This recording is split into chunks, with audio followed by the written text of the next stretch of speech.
Time for us to discuss another old magazine. Next Generation, the ultimate video game authority, they called themselves. This was back in their kind of redesign because originally it was Next Generation magazine, but now it's Next Gen, and then below it, Next Generation magazine. I don't know why they did that. They called it Life Cycle 2. This is Volume 1, Issue 4, and it came out in December of 99. The big hot story that month was the console wars explodes. And just take a look at that freaking Xbox design that they thought it was going to look like. My lord, that is not, that my good friends, is not at all what we got out of those guys. Also a reminder, this is the same time that Microsoft was making some really weird controllers and their Sidewinder stuff and all that. Look at this thing. Also look at the ad. Do unto your opponents before they do unto you.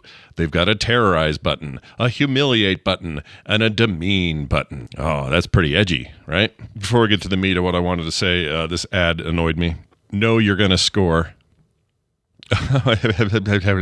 War for the Living Room is the headline here, and they did a whole expose on who is going to dominate the war for the living room for the foreseeable future. A lot of people talking like this in those days, right? They claim that Sega's doing it now, and Dreamcast and all that. Sony says if we build it, they will come.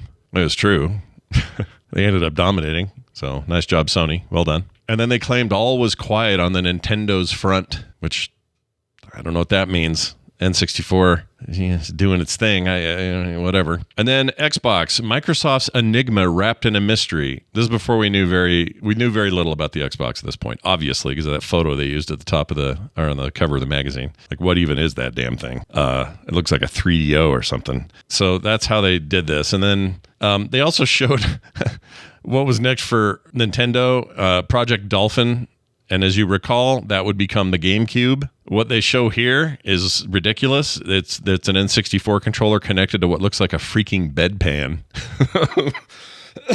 I don't know who was in charge of this render, man, but boy, did they get that wrong. I don't know if that was Nintendo sending that around and people thought that's what it's supposed to look like, or if they had dev kits that look like this, but everything about that is wrong. Seriously, it looks like you'd pull that. Okay, Mr. Wilson, you made a duty. I need to pull that out from under you. Anyway, they didn't really make any lasting impression in this article about who would dominate the living room. It was a lot of pontification, and they gave Sega a lot more credit than it was going to get. They gave Sony a little bit of credit, and they really poo-pooed on Nintendo.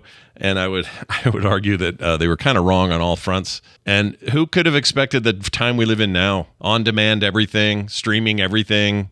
You know, these boxes are just as important as streaming movies from 1,000 streaming services as they are playing video games for a lot of households, like actually dominating the living room. And you could argue those services are the ones dominating the living room, not the games, not the game companies, not these boxes. I know it's hard in the moment when they're writing this stuff. That's hard to see the future. It's difficult to know where things are going to go. They had a whole section of this thing that was like, this month's peripherals, and they'd show like a handful of controllers that third parties were making and things like that. You couldn't do that now. Just go to Amazon and search for third-party Xbox controller, and you will get hundreds, maybe thousands of results. You can't cover that. It's crazy where it is now. Things are so different. And back then, the internet, what was the internet even? It was this little weird dinky thing. You could plug a phone cable into your Dreamcast, but that didn't ensure a good time necessarily. Maybe your mom pick up the phone and mess you up. Anyway, I love going through these. I hope you guys enjoy these. Let me know. Or if you hate them, you can let me know that too. Because I'm kind of in the mood right now. I've been reading all my old mags.